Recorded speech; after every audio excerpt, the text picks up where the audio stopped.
दिग्गज मराठी एक्टर अतुल परचुरे का निधन हो गया। उन्होंने 57 की उम्र में आखिरी सांस ली।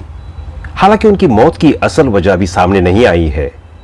मराठी के साथ साथ हिंदी फिल्मों और टीवी सीरियल्स में काम करने वाले अतुल परचुरे लंबे समय से कैंसर से जूझ रहे थे।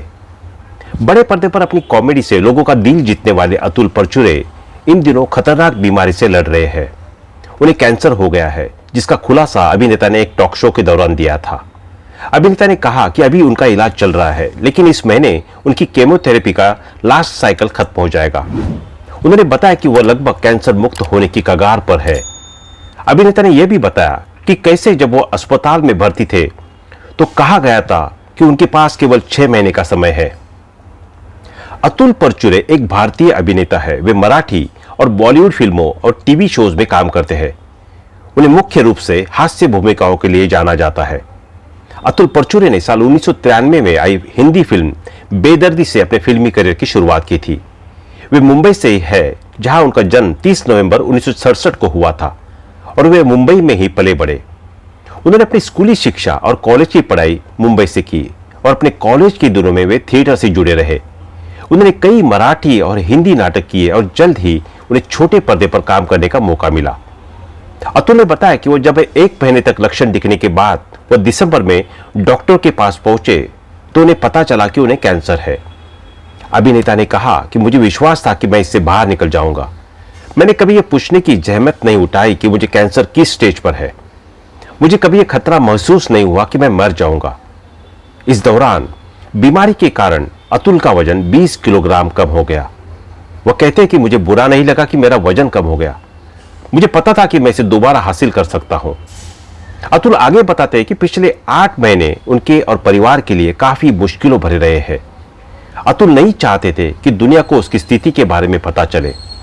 उन्होंने कहा, यह मेरी लड़ाई है, इसमें दूसरों को क्यों शामिल किया जाए। अब मैं इसके बारे में बात कर सकता हूं क्योंकि हम लगभग इससे गुजर चुके हैं। अतुल आगे बताते हैं कि जब वह अस्पताल में इस बीमारी से जूझ रहे थे तो उनके बारे में कुछ अफवाहें भी फैली थी। उन्होंने कहा, जब मैं अस्पताल में था तो ऐसी अफवाहें थी कि मेरे पास केवल 6 महीने बचे हैं, लेकिन उन चीजों ने मुझे कभी परेशान नहीं किया। व्हाट्सएप यूनिवर्सिटी पर लोग कुछ भी बात करते रहते हैं, लेकिन उन सब चीजों का मुझ पर कोई फर्क नहीं पड़ा। अभिनेता कहते हैं कि कैंसर को स्वीकार करना उनके लिए आसान था। वह कहते हैं कि इसके लिए मैंने मानसिक रूप से तैयार था कि मेरे साथ कुछ गलत हुआ है, लेकिन काम न होने के कारण मेरी रातों की नींद हराम हो गई थी। एक तरफ आमदनी बंद हो गई और बड़ा खर्चा शुरू हो गया था, क्योंकि कैंसर के इलाज के लिए बहुत पैसे की जरूरत होती है, इसलिए मेडिक्लेम होना जरूरी है। मैं कुछ हद तक अपने मेडिक्लेम से बच गया और कुछ हद तक अपनी बचत से, नहीं तो मेरे लिए यह बहुत मुश्किल होता। इन सब चीजों में मेरे परिवार ने बहुत साथ दिया। गलत इलाज से बिगड़ी स्थिति। हालांकि उनकी इलाज का उन पर प्रतिकूल प्रभाव पड़ा। अतुल ने कहा, पता चलने के बाद मेरे इलाज की पहली प्रक्रिया गलत हो गई। मेरा अग्नाशय प्रभावित हो गया और मुझे समस्या होने लगी। गलत इलाज ने वास्तव में स्थिति खराब कर दी। मैं चल भी नहीं पा रहा था। मैं बात करते समय लड़खड़ा था। ऐसी स्थिति में डॉक्टर ने मुझे 1.5 महीने तक इंतजार करने के लिए कहा। उन्होंने कहा कि अगर वे सर्जरी करेंगे तो मुझे सालों तक पीलिया हो जाएगा और मेरे लीवर में पानी भर जाएगा या मैं बच नहीं पाऊंगा। बाद में मैंने डॉक्टर बदले और उचित इलाज और कीमोथेरेपी कराई। द कपिल शर्मा शो का नहीं बन सके हिस्सा। कपिल के शो का हिस्सा रह चुके अतुल ने खुलासा किया कि अपने स्वास्थ्य के कारण टीम के साथ काम करने से वंचित रह गए। अभिनेता ने साझा किया कि मैं कई सालों से कपिल शर्मा में कर रहा हूं। उन्होंने मुझे सुमोन के पिता की भूमिका निभाने के लिए बुलाया। मैं अपने कैंसर के कारण उन एपिसोड में परफॉर्म नहीं कर सका।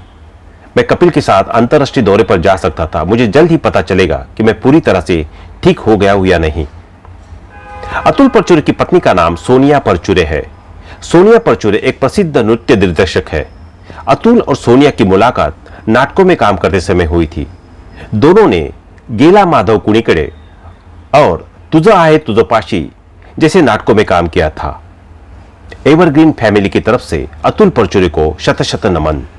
तो दोस्तों, कमेंट में भावपूर्ण श्रद्धांजलि देना ना भूले और हमें बताना ना भूले कि आपको उनकी कौन सी मूवी और कॉमेडी सबसे ज्यादा पसंद है।